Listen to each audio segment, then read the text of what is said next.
Olá, eu sou o Ricardo Aralios, estrategista do Santander Private Banking. Hoje é segunda-feira, 3 de maio.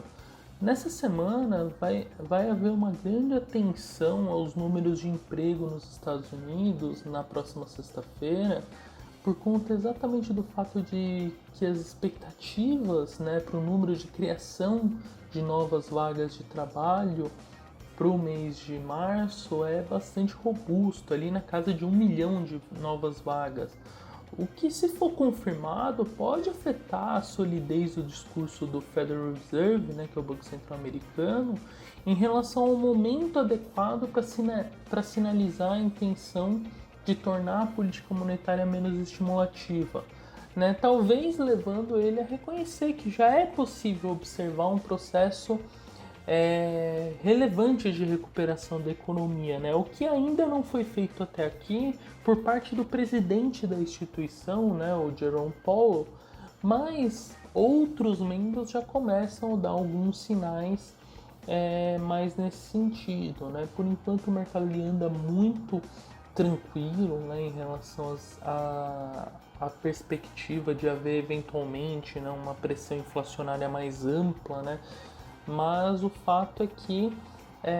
se os dados econômicos continuarem vindo nessa toada mais recente, lembrando que essa semana a gente tem alguns indicadores do ISM que também são bastante importantes para mostrar essa dinâmica,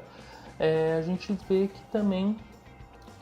isso pode afetar a decisão da política monetária. Lembrando que o Fed ele é sensível a um arcabouço até mais amplo de indicadores, inclusive em relação às pressões salariais que podem estar acontecendo ali em determinadas regiões do país, bem como o próprio aquecimento do mercado de trabalho, que para o Fed também é importante que aconteça de uma forma mais ampla, para as classes menos abastadas, entre outras informações. De qualquer maneira, quando a gente passa para o Brasil, a gente também tem nessa semana a decisão do Comitê de Política Monetária, do Copom,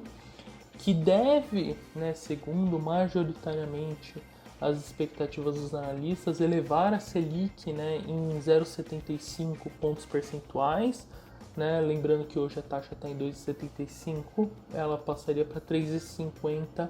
ao ano. Então, mas tão importante quanto essa decisão será averiguar no comunicado os sinais em relação à conduta da autoridade monetária daqui em diante. Até porque nas últimas semanas houve um aumento das expectativas de inflação para um nível um pouco acima da meta estabelecida para o ano que vem, segundo até a própria pesquisa Focus do Banco Central, que vai ser divulgada daqui a pouco. O plano de voo descrito até aqui, pelo Banco Central nas últimas reuniões, ele dava conta de fato de duas elevações de 75 pontos base nos encontros de março e agora de maio, buscando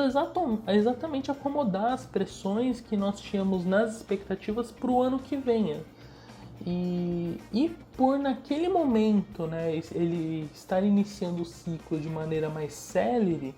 a ideia era que a taxa terminal da Selic, nesse ciclo, ela acabasse ficando menor. Ou seja, você manteria ainda a política monetária, de certa forma, estimulativa para a atividade econômica, e, ao mesmo tempo, preservaria a ancoragem das expectativas nos próximos anos. Esse era o arcabouço que o Banco Central estava trabalhando. E os analistas, eles estarão bastante atentos se haverá uma suavização ou mesmo uma supressão da intenção de promover uma normalização somente parcial dos juros no país. E quando a gente diz parcial é porque você pararia os aumentos da Selic num nível que ela estaria ainda abaixo do seu patamar neutro, ou seja, quando você nem estimula a economia e ao mesmo tempo também você nem causa um aperto maior na questão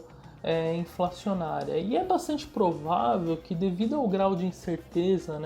adicionado ao ritmo de atividade econômica, por conta do recrudescimento da pandemia nos últimos meses, ela reflita numa postura ainda dependente dos dados futuros da economia, para ditar de fato os próximos passos da autoridade monetária. E nesse sentido, né, nessa semana a gente tem alguns dados importantes como a produção industrial e as vendas do varejo que já são referentes a março e que devem capturar um pouco do que foi essa desaceleração causada pela pandemia. E quando a gente passa para a seara política, né, a gente teve uma entrevista do Paulo Guedes nesse final de semana que deixou bem clara, né, a intenção de seguir com aqueles acenos às alas da base aliada do governo que demonstram